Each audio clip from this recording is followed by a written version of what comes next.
we'd like to thank the Sudden Cardiac Arrest Foundation for sponsoring our podcast studio today. And they've been great. So right now, since you're on, do you want to give away the t-shirt?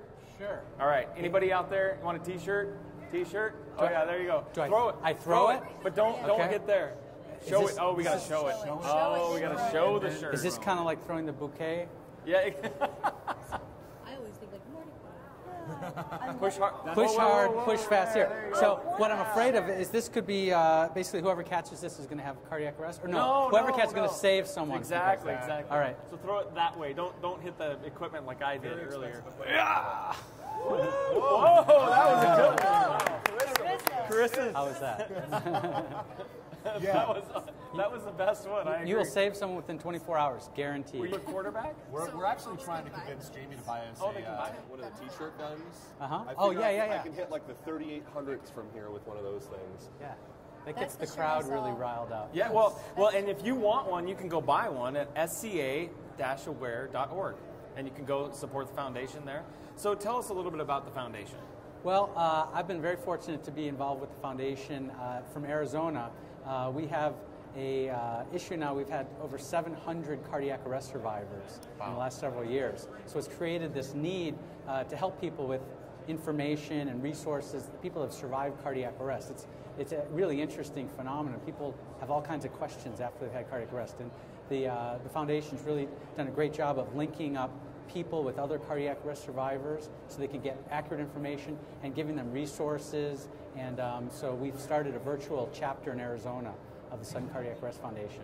And we've had some live meetings and luncheons and things to get people together. So we're just starting out with that. It's really exciting.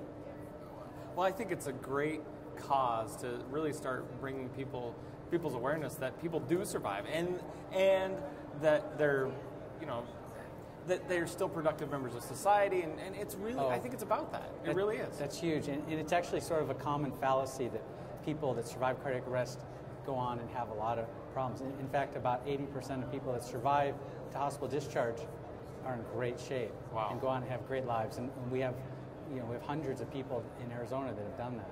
That's great. Yeah. So what do you do? What's your real job? What's your day job? So my day job is I'm an emergency physician at Maricopa Medical Center. It's the public hospital in Phoenix.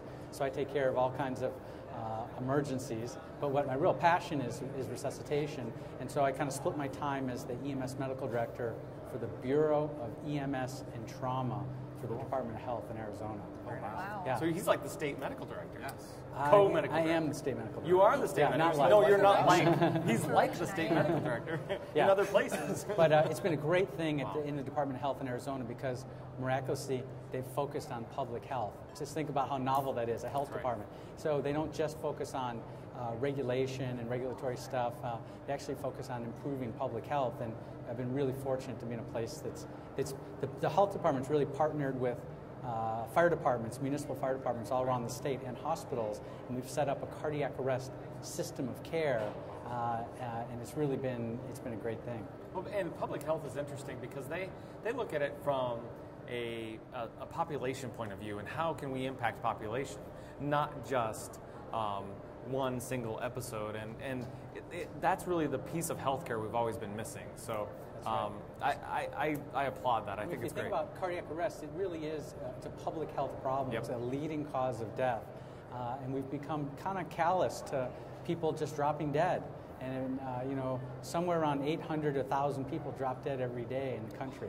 Think about that. Today, that's going to happen. Tomorrow, it'll happen again. And really, as we see a lot of the innovations, like some of the stuff Zoll had up here, and there's such people. There's such a push for community CPR for more people to learn this. You're going to have more and more stories to tell. So that's exactly right. It's a great thing. And that's really what gets me so interested in this and kind of captures my imagination. We know some communities, more and more around the country, are actually dramatically improving survival. But overall, for the entire country, we actually haven't yet done that. So there's huge variation from location to location in survival. And so that's really that's all of our carrot to change that.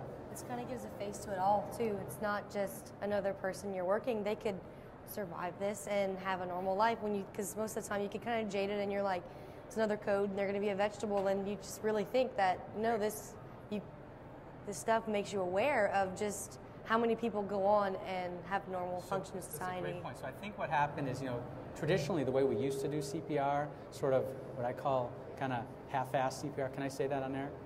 Absolutely. So there goes our clean tank. No. Kind of CPR, sort of watching your, as you're looking at your watch, and how much more do I have to do as you're going into the emergency department. And it was a self-fulfilling prophecy. In fact, we had very few survivors doing CPR like that. But when we actually do it right and we focus on, I saw one of your speakers was talking about perfusion and how important that is.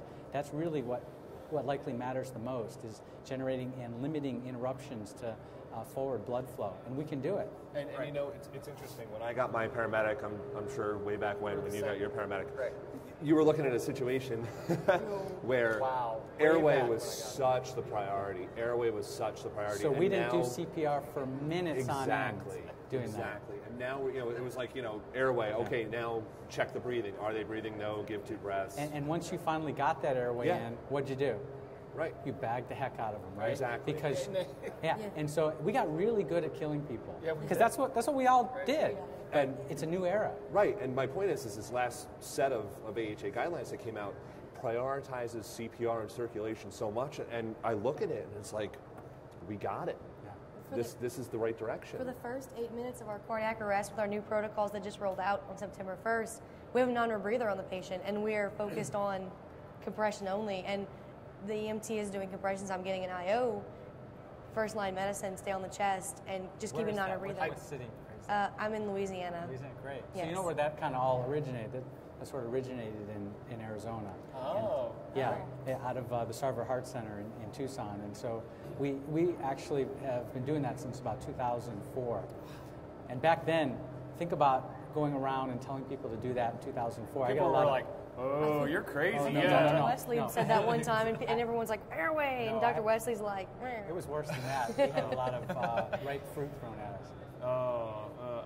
I get that. I understand that, because sometimes when you're innovating a little bit, people are like, it doesn't sound like that's going to work. And you're like, I know it is, and you just continue on. Doc, thank you so much. What you guys are doing there is absolutely amazing. And SCA-aware.org, how can people find you? I mean, do you want email? Do you want fan mail or hate mail? I don't really need any more email. I get a lot of email. But we have also, with the Sudden Cardiac Arrest Foundation, we have a Department of Health website where we post all of this for free. Every protocol, all the papers, everything. But we all hope is that someone downloads it. We have training videos for free. It's azshare.gov. And again, it's the Department of Health. There's nothing sold at all on it. Great. Awesome. Good, thanks. Well, if you ever move to Colorado, come be my medical director. Okay. I love my medical director, so if he's watching, hi. So thank you very much. I appreciate it. Thank Thanks. you.